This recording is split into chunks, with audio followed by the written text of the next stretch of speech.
ಶುಭೋದಯ, ನಮಸ್ಕಾರ, welcome to Yoyo Kannada. ಬನ್ನಿ ಈಗ ನೋಡೋಣ ಈ ದಿನದ ರಾಶಿ ಫಲಗಳನ್ನ. ಮೊದಲಿಗೆ ಮೇಷರಾಶಿ. ಬಂಧುಗಳೊಂದಿಗೆ ವೈಮನಸ್ಸು ಉಂಟಾಗುವ ಸಾಧ್ಯತೆಗಳಿರುತ್ತವೆ. ಜೋಪಾನ, ಆರೋಗ್ಯದ ಕಡೆಗೆ ಕಾಳಜಿ ಇರಲಿ. ವೃಷಭ ರಾಶಿ. ಸಾರ್ವಜನಿಕ ಕ್ಷೇತ್ರದಲ್ಲಿ ಮನ್ನಣೆ ಸಿಗುತ್ತದೆ. ಪ್ರತಿಭೆಗೆ ತಕ್ಕ ಪ್ರತಿಫಲ ಸಿಗುತ್ತದೆ. ಮಿಥುನ ರಾಶಿ. ಇತರರ ಮಾತು ಕೇಳಿ ನಿರ್ಧಾರ ತೆಗೆದುಕೊಳ್ಳದೇ ಇರುವುದು ಒಳ್ಳೆಯದು. ಕಟಕ ರಾಶಿ. ಹಿತಶತ್ರುಗಳಿಂದ ದೂರ ಇದ್ದರೆ ಒಳ್ಳೆಯದು. ಸಿಂಹ ರಾಶಿ. ಉದ್ಯೋಗಿಗಳಿಗೆ ಅನಿರೀಕ್ಷಿತ ವರ್ಗಾವಣೆ ಆಗುವ ಸಾಧ್ಯತೆಗಳಿವೆ, ಎಚ್ಚರಿಕೆ. ಕನ್ಯಾ ರಾಶಿ. ಹಿರಿಯರ ಆಶೀರ್ವಾದ ಸದಾಕಾಲ ನಿಮ್ಮೊಂದಿಗೆ ಇರುತ್ತದೆ. ಉತ್ತಮ ದಿನವಾಗಿದೆ. ತುಲಾ ರಾಶಿ. ನೀವು ಕಂಡ ಕನಸುಗಳಿಗೆ ಸ್ನೇಹಿತರ ಬೆಂಬಲ ಸಿಗುತ್ತದೆ. ಮಕ್ಕಳಿಂದ ಸಂತೋಷ ಉಂಟಾಗುವಂತಹ ದಿನ.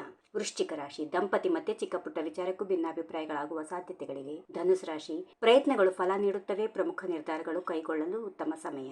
ಮಕರ ರಾಶಿ. ಬ್ಯಾಂಕ್ ನೌಕರರಿಗೆ ಕೆಲಸದ ಒತ್ತಡ ಹೆಚ್ಚಾಗಿರುತ್ತದೆ. ಆರೋಗ್ಯದ ವಿಚಾರದಲ್ಲಿ ನಿರ್ಲಕ್ಷ್ಯ ವಹಿಸಬೇಡಿ. ಕುಂಭ ರಾಶಿ. ಸ್ನೇಹಿತರೊಂದಿಗೆ ಚರ್ಚೆ ನಡೆಸಿ ಸಮಸ್ಯೆಗಳಿಗೆ ಪರಿಹಾರ ಕಂಡುಕೊಳ್ಳುವುದು ಒಳ್ಳೆಯದು. ಕೊನೆಯದಾಗಿ ಮೀನರಾಶಿ. ವ್ಯಾಪಾರದಲ್ಲಿ ಲಾಭ ಇದೆ. ಅಪರಿಚಿತರೊಂದಿಗೆ ಹೆಚ್ಚು ಸಮಯ ಕಳೆಯಬೇಡಿ. ಹೀಗಿವೆ ಈ ದಿನದ ರಾಶಿ ಫಲಗಳು. ಸರ್ವರಿಗೆ ಶುಭವಾಗಲಿ. ಶುಭ ದಿನ. ನಮಸ್ಕಾರ. If you like this video, ಬೇಗ ಲೈಕ್ ಮಾಡಿ, ಕಾಮೆಂಟ್ ಮಾಡಿ, ಶೇರ್ ಮಾಡಿ ಹಾಗೂ ಯೋಯೋ ಟಿವಿ ಕನ್ನಡವನ್ನು ಸಬ್ಸ್ಕ್ರೈಬ್ ಮಾಡಿ.